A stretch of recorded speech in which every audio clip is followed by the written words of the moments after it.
So we've just finished the last section on data types, and you learnt of two number data types, an integer and a float or real number. An integer is a whole number, like 22, 13, 97, and a float or real is a number with a decimal part, such as 3.14 or 26.9 or whatever it might be. It's got a decimal point and then a value after the decimal point, so a fractional part. Now, the good thing of having number data types, and quite importantly too, we can actually do maths in our program, which is highly important because there are a lot of applications needed where we're going to need to calculate something. Now, if you're looking at the screen for a second here, you can see I've got pseudocode and Python. And just as always, there is a pseudocode version and a slightly different Python one. Pseudocode, there's no real set standard. It needs to be platform independent. So anyone writing their algorithm in pseudocode, anyone that's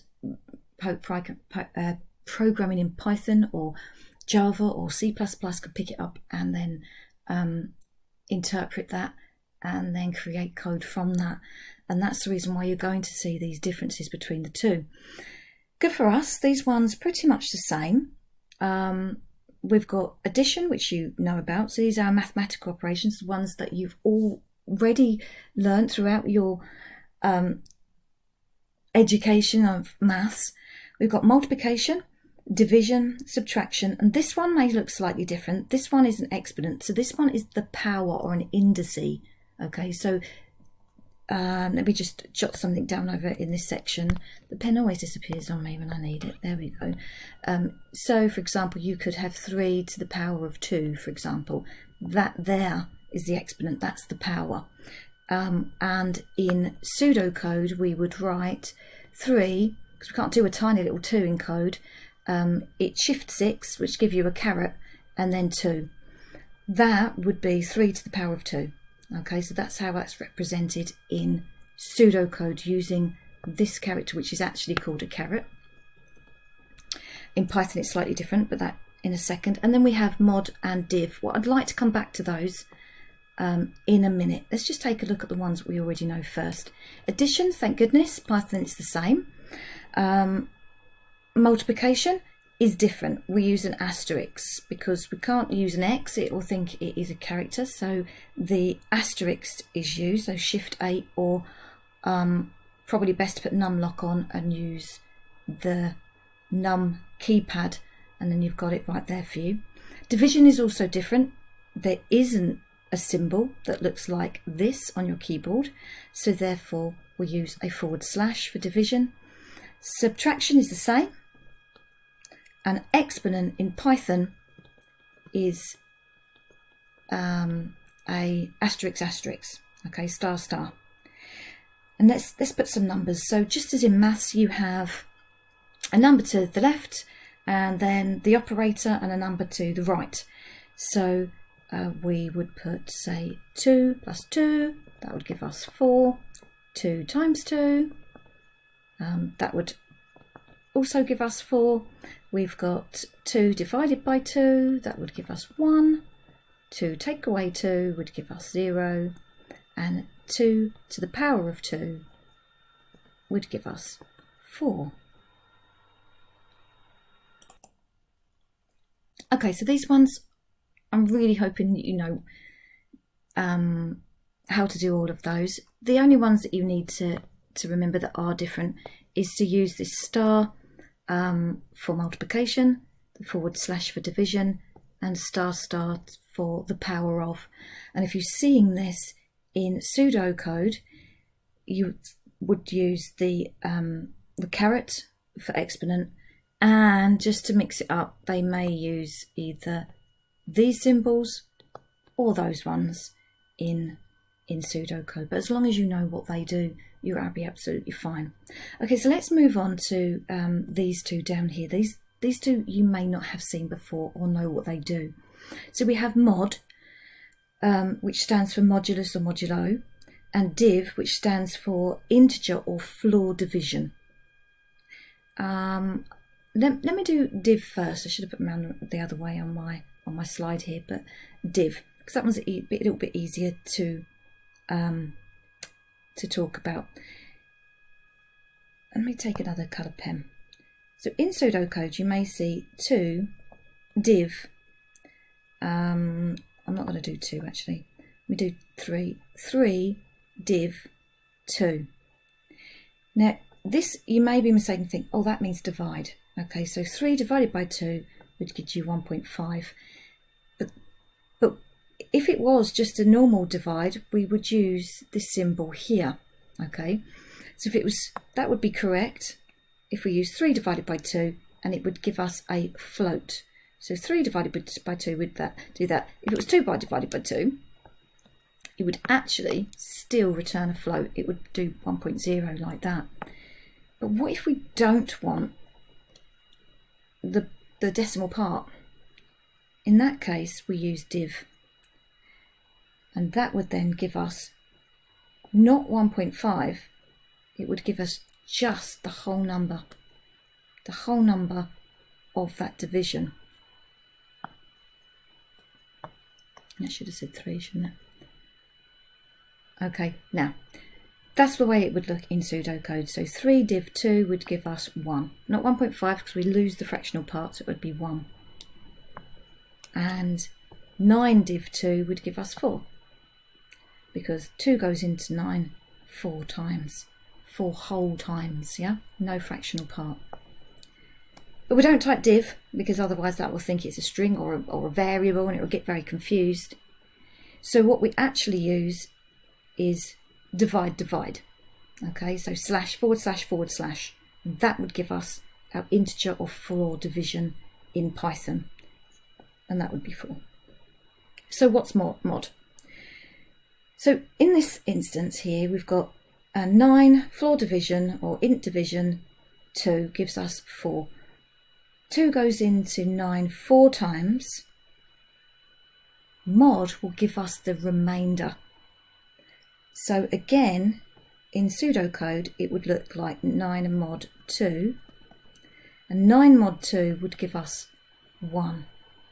So it would apply an integer division, and it give us the remainder. So the remainder. But again, we can't write mod. So instead, we use a percentage sign, and that means modulus. In pseudocode, you would see the word, and in Python, you'll see these symbols. So modulus gives us the remainder of the division, the integer division. So 3 mod 2 would still be 1 as well. And 9 integer division 2 would give us how many times that number fits into that number, the whole part, without the fractional part. Let's take a look. So I know that this video is pushing on, but I do want you to be clear on this. So we'll take a look at how this actually works in code. So I've put these at the top here just to remind you so you can see them while I'm doing this.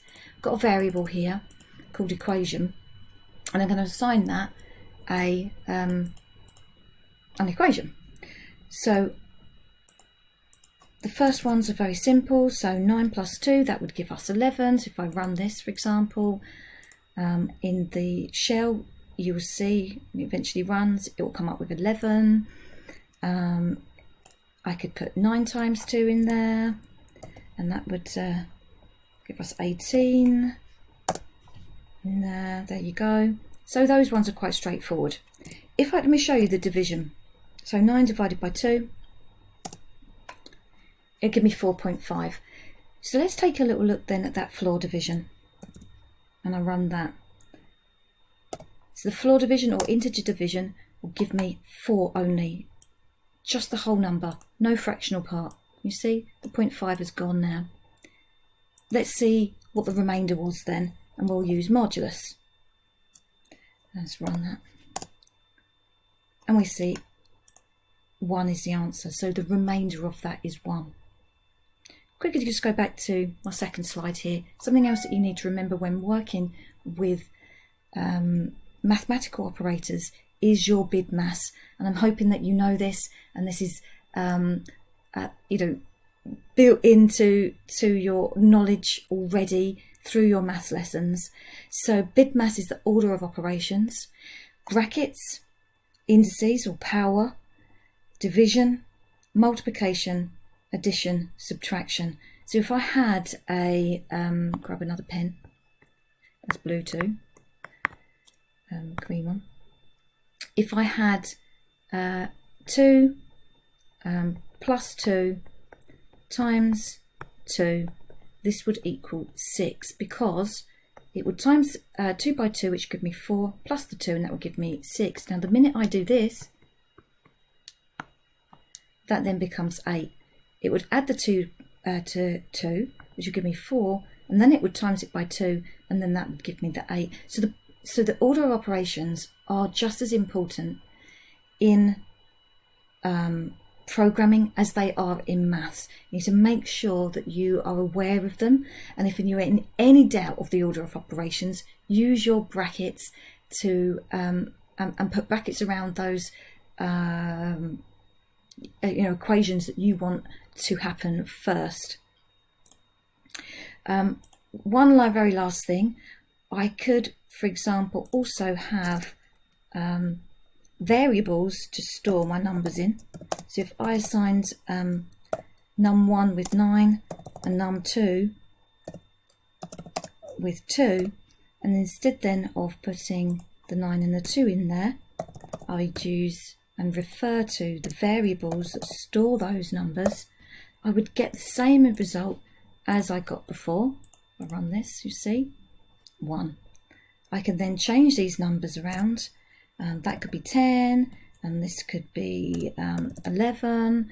I could then plus these two together here, and then run this, 21. Okay, so the mathematical operators work in exactly the same way when dealing with variables that have a numerical value assigned to them, and that could be an integer or it could be a whole number. So introduce a whole number, sorry, an integer or a number of a fractional part, a real or a float. So let's add these two together and see what we get. And you can see that 22.34, so I actually get a float as a return because I'm dealing with floats and it's returned the equation as a float. Okay, really long video. I do apologise, just had to try and tell you everything you need to know in a nutshell. Remember, you can refer back to this. Try out the questions in your OneNote. Practice the use of these operators in Python. Answer the questions in your OneNote and give us a shout if you need any help.